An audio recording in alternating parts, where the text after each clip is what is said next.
Hello everybody, my name is Python and welcome back to another episode here of Pythoncraft. Got a fun one for you folks today because we are going to be doing just a little bit of building. We're going to make ourselves a couple of little mini statues. We are finally going to get to work on the PLAZA / Prismantis stair entrance thingy. This area here. But before we do that, I have done a couple of little odd jobs since the last episode. First of which was repairing all of my tools. They were all desperately in need of repair, so I did a whole bunch of trading. And as a result, we have quite a lot more glass. And that is going to be very, very useful when we eventually try to replace all of the sand surrounding Prismantis over there with glass. And the other slightly more interesting thing that I've done since the last episode is I made myself a little bit of a mini auto smelter thingy. I finally went ahead and I fortune mined all of the various ores that I had in my chests. So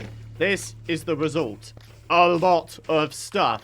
But here is the cool thing. We have a whole bunch of XP stored up in all of these smelters. If I was to go ahead and mine each one, oh my goodness me. Okay. That's a lot of XP, my friends. Hey, not bad, eh? So, just how many resource blocks can we make? 26 blocks of gold, 40 iron blocks. Not that that's really too much of an achievement anymore, considering we have an iron farm, but yeah, still kind of cool that we finally got everything smelted and organized. So, adding all of that to our current supplies, oh my goodness me, do we have a lot going on now, folks.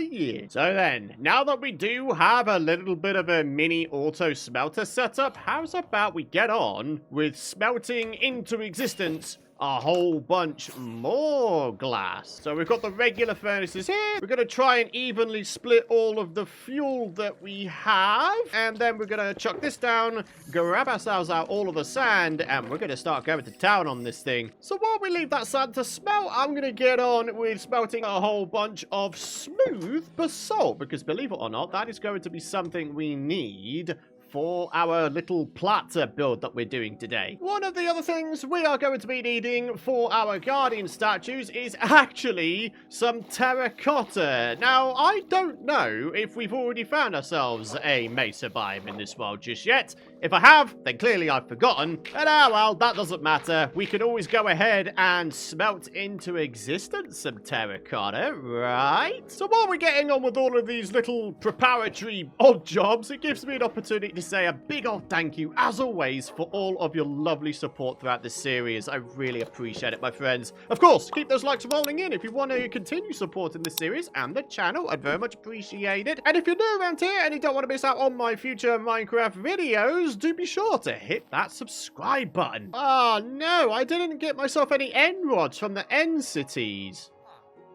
Okay, right, there's an alternate way of getting end rods. It involves, I think, popped chorus fruit and blaze rods, so far as I can remember. Ah, there we go, new recipes unlocked. The question is just how many end rods do you get per time? You get 4! Wow! Okay, so we need, I think, a grand total of 12 of them. 6 per guardian statue. And the final thing I need is some prismarine bricks. That should be relatively straightforward. Look at all of the shards we have here. Alright, my friends, it is time to begin on this thing. So we're going to start off with a smooth basalt plinth in the middle here. We're going to have ourselves a sea lantern right there, just for a little bit of light. All of the sandstone you see here, this is going to be replaced by leaves, which is why you can see I've got them in my inventory here. I'd quite like to have the underside of the leaves be grass, though. It's bushy time!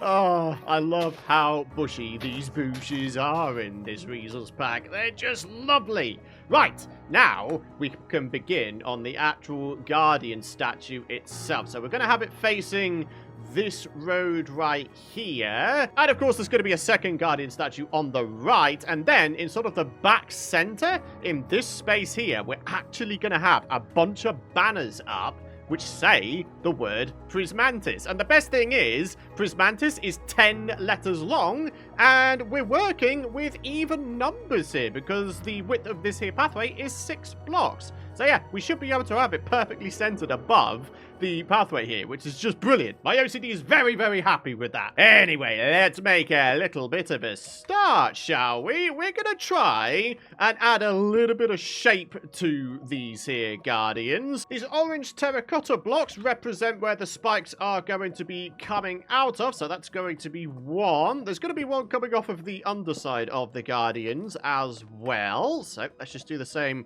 just over here. Then we can add ourselves a whole bunch of prismarine. Then we grab out this here white terracotta. This is basically going to be the eye that we're making right here. And then we go at it with just a few more prismarine brick stairs. And now, my friends, we have the tail to sort out. We're going to have the tail sort of going outward, so back over this way a little bit. And then, of course, we've got the orange terracotta for their tail. Just need to be able to get up to the top here so I can get that placed and get rid of that one. And that should be the first little guardian statue done. Yeah! Alright, I think that's looking pretty alright. Oh, it looks way better from this angle though, doesn't it? Dude! Okay, I like that. So all we need to do is replicate that on this side, but with the tail facing the opposite way, so it's symmetrical. Hey! Stop stealing my blocks there, Mr. Zumble. Unbelievable behavior. Right, okay, so let's just get the tail for this guy done and dusted. Coming out this way. Wow, we actually have bang on enough orange terracotta. Right, let me just try and get up here without this zombie getting in the way. Right, I think we're just about done. So, getting ourselves out of here. This guy's trying to rob my blocks again. And there we are. From the backside, they are nice and symmetrical. From the sides, I think, are the best angles for these dudes. I mean, look at them. When you're working with only a 3x3 block cube area, you know, there's only so many details you can add to a guardian. I mean, for example, there's normally like a bit of a sort of eyebrow, unibrow type thing that you would typically see on top of a guardian. We weren't able to sort of factor that in, unfortunately. But hey-ho, I think we've still done a pretty good job. I mean, you can still tell that these are guardians, right? So, time for a well-deserved snooze before we get on with the next little part of our PLAZA project, which is going to be replacing all of the grass floor here with smooth stone. Alright, so let's start going at it here with the smooth stone. Definitely the most sort of PLAZA looking material I think that exists in Minecraft. Oh, good grief. Okay, right, we should probably cover that up before the lava might wind up setting fire to the leaves here. That would be pretty unfortunate. And this hole here, basically there was a whole bunch of coal all along the Prismantis tunnel, so I went ahead and I chopped it all up. I collected it, and I've been using it in my auto smelter. So to finish things up, we need to get the Prismantis sign placed down. We've got ourselves 1, 2, 3, 4 chains. I've got myself a whole bunch of prismarine as well. And just to sort of keep going with the orange and turquoisey blue color scheme, we need some sort of ready orange slab. And the closest thing I can think of is maybe acacia wood slabs. Interestingly, there's no sign of any acacia saplings inside of our saplings chest. How is that possible, eh? The good news is we literally have a savanna biome within spitting distance of our base areas. So we just need to grab ourselves, I mean, yeah, literally just a couple of saplings. But I'm also going to go ahead and chop down this tree as well. And believe it or not, that's pretty much all we need. So, a couple of chains on top of these here sea lanterns, and now we can get on with adding the sign board. Yep, nice and easy. A few more end rods here and there, just for a little bit more light, and then the acacia slabs are just going to sort of go up here, just to keep the color scheme going here, folks. Right. So, now is where things start getting interesting. We need to grab ourselves a bunch of cyan banners and then some orange dye. Again, in keeping with the color scheme that we've got going on here. Cyan dye, so far as I can remember, is what? Blue dye and green dye together? For whatever reason, there's certain dyes in this game which I could just never remember how to create. Cyan. There it is. Okay, so it is green dye and blue dye. I remembered correctly for once. All right, so we've got one bit of cyan dye already. I need the cyan dye so we can dye sheep to then grab ourselves a bunch of wool. Each banner, of course, requires 6 bits of wool, and Prismantis is 10 letters, so that's 10 times 6. We need 60 bits of cyan wool, and then we're going to need some cyan dye on top of that for the creation of the lettering on the banners themselves. I still don't know to this day why this is the case, but for whatever reason, farm animals usually wind up gravitating to the tops of hills. So that means we should be able to pretty easily grab ourselves at least a good starting supply of wool here. There we go. Get dyed.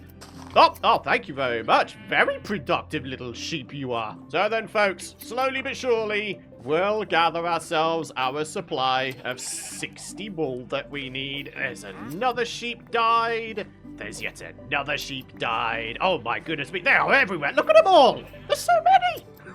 The funny thing is, you know full well in the far future, when we explore our world a little bit again, we'll start randomly coming across all of these dyed sheep, and then we'll be like, wait, what the heck is this? Oh, green dye! Bro, I actually need that! Please let there be some emeralds in my chest. Oh, that's not enough, is it? Right. Let's grab ourselves some more then. I mean, it's not as if we don't have any smith villagers who could buy iron from us. Thank you very much indeed. All right, could we maybe repair some of our tools while we're doing this as well? Yeah, not too bad. Come on then, Mr. Trader. Let's have some trades, shall we? Wow, 36. That is a very, very healthy amount right there. So if I was to now grab myself out a whole bunch of lapis, transform it into blue dye, we should be able to make ourselves well over a stack of cyan dye. Excellent. All right, so this little 8 stack here, I'm going to dye a whole bunch more sheep with it, and hopefully that will speed up our wool gathering. There we go. Do you know what? Honestly, that took no time at all. So, we just need ourselves a bunch of orange dye, and then we can get right on with this thing. So, I guess it's time for a little bit of flower picking. If we were to find ourselves some of those double tall rose bushes, they would probably be the easiest way to get ourselves multitudes of red dye. Wait, no, hang on. I'm being stupid. We have an iron farm. We have a darn near limitless supply of red dye. What am I talking about? Oh, goodness me. In fact, we're nearly overflowing with the poppies here. Good lord. Very good. We have ourselves a bunch of sunflowers over here. Each sunflower gives you, I think, 2 yellow dye, right? We'll have a look in just a second here. Yep, there we are. Brilliant. All right, so we're going to pick ourselves up a whole bunch of these bad boys, I think. Me doing this is just reminding me of the fact that we really need to make ourselves like a double tall flower farm or something. I mean, it's not exactly hard to set up, is it? Anyway, here we are, my friends. We now have everything we need to begin on our banner creating journey. Unfortunately, there's no looms to be found, but the good news is I'm pretty sure all we need to do in order to make them is just grab ourselves out some string here real quick. And I think that would do it. Yeah. Oh, it's only 2 bits of wood? I genuinely thought it would be 4. Not going to complain about that though, am I? So then, we actually only have 8 letters to try and create within the loom here. So let's go from start to finish. Let's start off with P. So starting off with a right-hand side column, or sinister as it's called. Then we go back to the cyan dye, and we add a bottom half to it. Then it's going to be a left-hand column, then a top third, and then we're going to add a middle horizontal line. And then what we could do is we can get the cyan dye back out, and we can add a border. There we are, P. I should mention, by the way, giving full credit where it's due, I did not figure this out by myself. I used a webpage that hosts a whole bunch of the letters of the alphabet in the form of banners. It's on a website called digminecraft.com.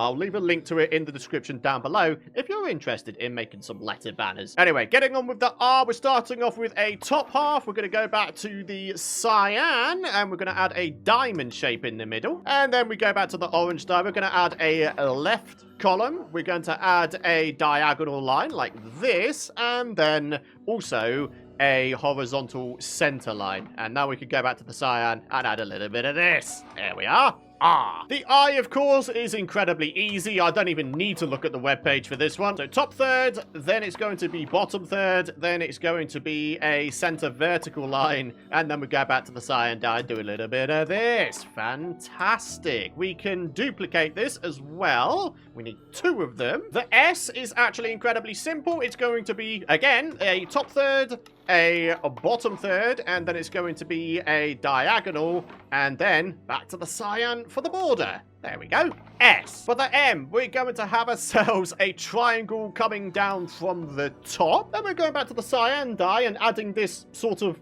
bunting shape pattern. And finally, back to the orange dye. We're going to do a left, we're going to do a right, and we're going to do a border. There we go. M. Oh, I completely forgot. There's actually 2 S's in Prismantis, isn't there? So, there we are. A is incredibly easy. Orange dye, top third.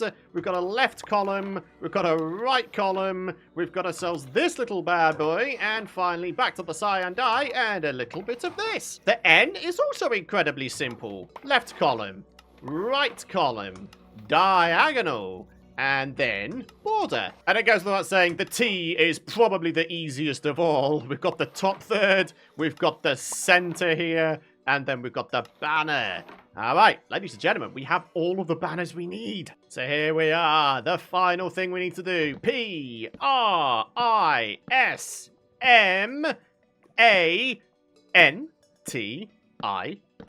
Prismantis. All right, so checking it out.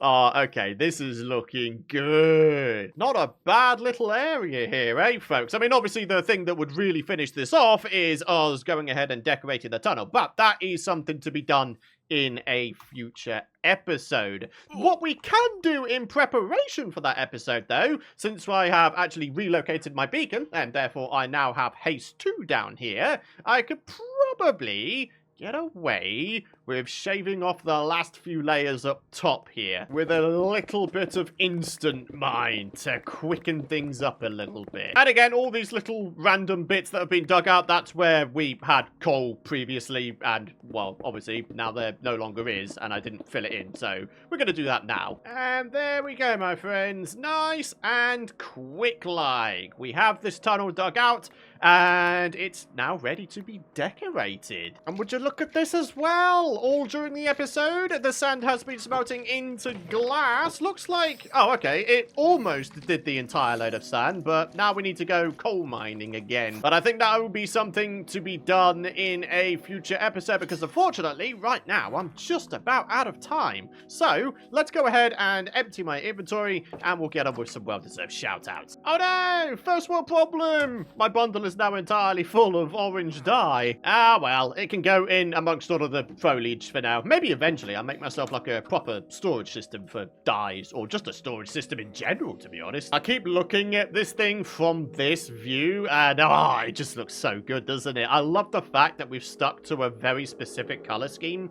for the entire thing. I think it looks brilliant. I really, really do. I mean, yeah, the Guardians look a little bit strange, perhaps, but it's about the best I could do with the limited amount of space we have. So, before wrapping up, we have ourselves a shout-out to give. Cake in the Night coming in with the 5 New Zealand dollars since the last episode. Thank you very much for that, Cake. Really appreciate that. And that, of course, leaves us with the comment of the day coming in from Super Deep. I hope I pronounced your name there right. I really do apologize if I haven't. And they ask, what are the next plans for Prismantis? And are you going to build a mob drop farm in this world? Well, interesting that you mentioned both of those things, because we are eventually going to be making ourselves a mob drop farm underneath Prismantis. I think someone had the idea of me basically hollowing out the entire underside of Prismantis here and just having like a hostile mob drop trap farm sort of in the middle. And in terms of this sort of floor layer here, we could, if we really wanted to, we could have ourselves like a whole bunch of like little windows, and underneath those windows we'll be able to see the giant void that is eventually going to be underneath here.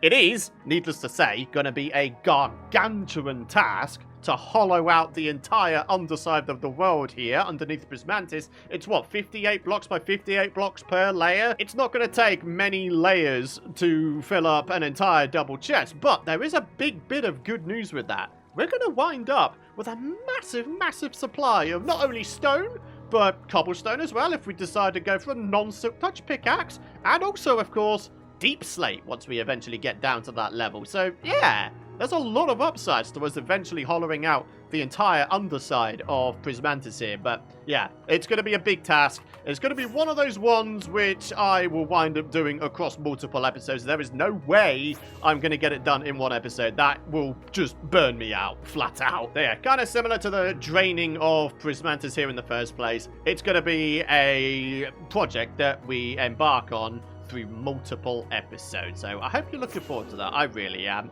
For now, though, we can enjoy what we've done here today with these little mini guardian statues and the little PLAZA here. Oh, I love it. I really do.